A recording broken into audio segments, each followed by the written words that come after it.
It's a fantastic book.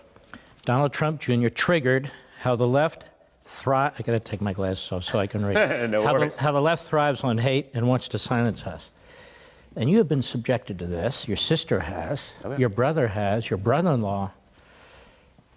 But you've been dragged in front of Congress. You've been dragged in front of all these investigative committees behind closed doors for the most part. You've had to hire lawyers. You've had to spend money on this sort of thing. Lots. Dozens and dozens of people close to the President of the United States have. And to what end? For what purpose?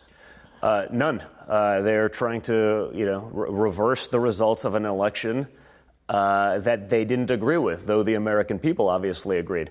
The impeachment probe right now, guess what? That started on November 9th, 2016. Whatever they can do to backfill it. I mean, you saw the Mueller report, and again, for me, I could write about it extensively in the book because I think it's pretty safe to say that I was the number 2 target. If they couldn't get my father, they would have loved to have taken me down. And I just remember going through it, and it took me maybe 41 years to realize I was a lot more like my father than anyone would have called before that, including ourselves. But you put us in that corner, and we fight back. We push back hard. I mean, I certainly did that during the probe. My father certainly does that. And I think it's been a great thing in the sense that it's shown conservatives that you can actually fight back. You don't just have to turn the other cheek.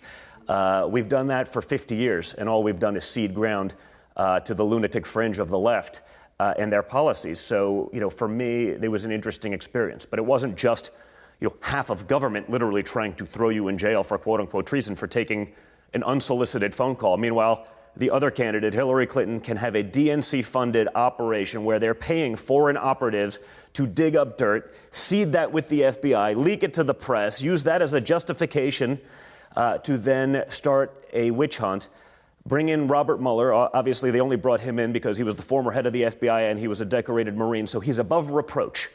Trump cannot possibly attack him.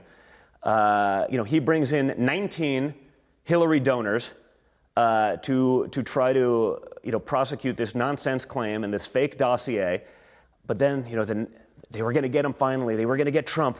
We're going to put him on the stage. We're going to put him on the stand. And within about 30 seconds, the American public realized that this thing was one big joke, that they used Robert Mueller simply because of the credentials and sort of, again, the fact that he was beyond reproach because of his resume, and they realized this guy had no idea what he's even talking about. I mean, within about 30 seconds, it was, Mr. Mueller, have you actually read the report that bears your name? I don't know. That's beyond my purview. That's beyond my purview, Congressman. I mean, it was a joke. And I do believe that, despite sort of the media attacks, the American people get it, Mark. The American people see it for what it is. They see the nonsense. They see the witch hunt. They see the bias.